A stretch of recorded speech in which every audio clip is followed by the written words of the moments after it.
नमस्कार और स्वागत है आपका। आज 14वीं मार्च 2026 शनिवार। सुनिए आज के प्रमुख समाचार। एनडीटीवी से शुरू करते हैं आज की कुछ बड़ी खबरें। अमेरिका ने ईरान के खिलाफ ऑपरेशन के लिए B-2 बम वर्षकों को तैनात किया है। सेंटकॉम के अनुसार इन बम वर्षकों का उपयोग लंबी दूरी की आग शक्ति प्रदान करने के लिए किया जा रहा है। ये कदम क्षेत्र में स्थिति को और अधिक जटिल बना सकता है। ईरान में हालात बिगड़ने के साथ ही अमेरिकी सरकार ने मध्य पूर्व में 2500 मरीन को तैनात करने का फैसला लिया है। ईरानी अधिकारियों के मुताबिक वहां अब तक 1300 से ज्यादा लोग अपनी जान गंवा चुके हैं। इस संकट के चलते क्षेत्र में तनाव और बढ़ने की आशंका है। दिल्ली में 3 आईएएस एस्पिरेंट्स की मौत के मामले में अदालत ने सीबीआई को निर्देश दिया है कि वह एमसीडी के भ्रष्टाचार की जांच करे। यह हादसा 27 जुलाई को हुआ जब बारिश के पानी से कोचिंग सेंटर का बेसमेंट भर गया था। इस जांच से उम्मीद है कि जिम्मेदार लोगों के खिलाफ कार्रवाई होगी और भविष्य में ऐसे हादसों को रोकने में मदद मिलेगी। पूर्व प्रिंस एंड्रयू और ब्रिटेन के पूर्व राजदूत की तस्वीरें बाथरूम में एप्स्टाइन के साथ सामने आई हैं। ये तस्वीर संभवतः इन दोनों पुरुषों के साथ एप्स्टाइन की पहली जानी पहचानी तस्वीर है। इस खुलासे से उनके बीच के संबंधों पर फिर से चर्चा छिड़ने की संभावना है। आगे बढ़ते हैं टाइम्स ऑफ इंडिया से कुछ खबरें। ईरान ने भारतीय जहाजों को अपने जल क्षेत्र से गुजरने की अनुमति देने की घोषणा की है। प्रधानमंत्री मोदी ने इसे भारत और ईरान के बीच दोस्ती का एक अहम संकेत बताया है। इस कदम से दोनों देशों के बीच व्यापारिक संबंधों को मजबूती मिलेगी।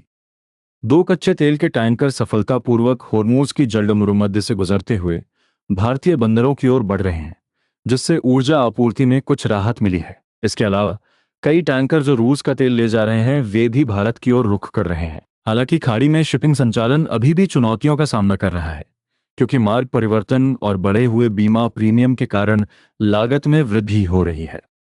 इंडिगो एयरलाइंस ने आज से यात्रियों पर एक नया सरचार्ज लगाने का निर्णय लिया है।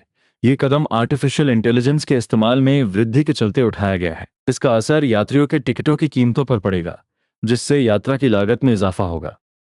पूर्व चीन सागर में हजारों चीनी मछली पकड़ने वाली नौकाओं ने असामान्य ज्यामितीय पैटर्न बना लिए हैं, जिसे लेकर कई सवाल उठने लगे हैं।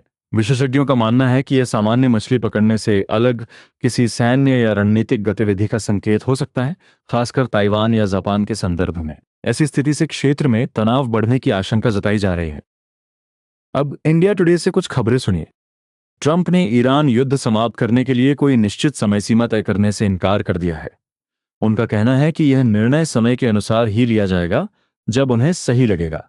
इस स्थिति से अंतर्राष्ट्रीय संबंधों पर गहरा असर पड़ सकता है, खासकर मध्य पूर्व में तनाव बढ़ने की आशंका के बीच। अमेरिका ने मध्य पूर्व में तनाव बढ़ने के बीच 2500 मरीन और एक युद्धपोत भेजा है। यह कदम ईरान के साथ बढ़ते संघर्ष को देखते हुए उठाया गया है। विशेषज्ञों का मानना है कि यह स्थिति और भी गंभीर हो सकती है, जिससे क्षेत्र में सुरक्षा को लेकर चिंता बढ़ गई है। ईरान ने भारत के लिए 2 एलपीजी टैंकरों को होर्मुज जल मध्य के जरिए गुजरने की अनुमति दे दी है। यह कदम भारत और ईरान के बीच बढ़ते सहयोग को दर्शाता है। इससे भारत को ऊर्जा की आपूर्ति सुनिश्चित होने में मदद मिलेगी, जो दोनों देशों के रिश्तों के लिए एक महत्वपूर्ण संकेत है। डोनाल्ड ट्रंप ने व्लादिमीर पुतिन के उस प्रस्ताव को ठुकरा दिया है जिसमें रूस में ईरान का यूरेनियम स्थानांतरित करने की बात की गई थी। ये कदम अंतर्राष्ट्रीय राजनीति में एक महत्वपूर्ण मोड़ के रूप में देखा जा रहा है। इससे अमेरिका और रूस के बीच तनाव और बढ़ सकता है। अब चलते हैं द हिंदू की तरफ, वहां से भी कुछ खबरें हैं। जलपाईगुड़ी के सुधार गृह में हर्पेस वायरस के प्रकोप से 92 कैदी संक्रमित हो गए, जिसमें से 7 लोगों की मौत हो चुकी है। ये प्रकोप 20 अगस्त 2025 से 9 मार्च 2026 के बीच फैला, जबकि इस सुधार गृह की क्षमता 700 है, लेकिन यहाँ कैदियों की संख्या 1200 से ज्यादा है। इस स्थिति ने स्वास्थ्य संबंधी चिंताओं को बढ़ा दिया है और प्रशासन को तत्काल कदम उठाने पर मजबूर किया है। इजरायल और अमेरिका के संयुक्त हमले के बाद से पश्चिम एशिया में स्थिति बेहद गंभीर हो गई है, जिसमें हजारों भारतीय पर्यटक और प्रवासी फंसे हुए हैं। भारतीय मिशन लगातार मदद के लिए अनुरोधों का सामना कर रहे हैं, जबकि मिसाइल और ड्रोन हमलों के साथ साथ बढ़ती कीमतें और संचार बाधित होने से स्थिति और भी कठिन हो गई है।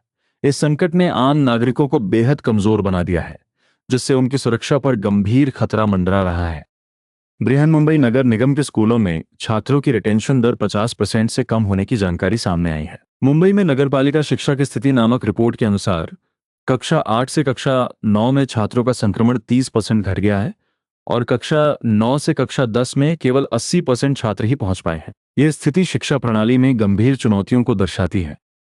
भारत और सेशल्स ने मिलकर LAMITIY 2026 नामक संयुक्त सैन्य अभ्यास किया है, जिसमें कई पेशेवर चर्चाएं, रणनीतिक विचार विमर्श और व्यावहारिक प्रशिक्षण आयोजित किए गए। इस अभ्यास में संचालन संबंधी प्रदर्शनों को एक महत्वपूर्ण हिस्सा माना गया है, जो दोनों देशों के बीच सैन्य सहयोग को और मजबूत करने में मदद करेगा। इसके बाद इंडियन एक्सप्रेस से कुछ और अहम खबरें। ट्रंप प्रशासन को टिकटॉक डील के लिए $10 अरब का शुल्क मिलने की खबर है। इस डील के माध्यम से प्रशासन ने महत्वपूर्ण भूमिका निभाई है। यह राशि अमेरिका की डिजिटल अर्थव्यवस्था में एक बड़ा योगदान साबित हो सकती है। दिल्ली में SIR की तैयारी में काफी धीमी प्रगति हो रही है। इस बीच CEO ने सरकारी विभागों से कहा है कि वे सुनिश्चित करें कि BLOs अपनी नियमित नौकरी के बाद भी काम करें। यदि स्थिति ऐसे ही रही तो इससे पूरी प्रक्रिया में और देरी हो सकती है। विदेशी निवेशक भारतीय शेयर बाजार से अपने निवेश को वापस ले रहे हैं, जिससे रुपए में गिरावट आई है। इस स्थिति के कारण आर्थिक स्थिरता पर असर पड़ रहा है और निवेशकों के बीच चिंता बढ़ रही है। अगर यह सिलसिला जारी रहा तो बाजार में और भी उतार चढ़ाव देखने को मिल सकता है। ईरान ने भारत से अपील की है कि वे ब्रिक्स की अध्यक्षता के तहत ईरान पर हो रहे हमलों की निंदा करें। यह संदेश दिल्ली को भेजा गया है, जहां ईरान की चिंता बढ़ती जा रही है।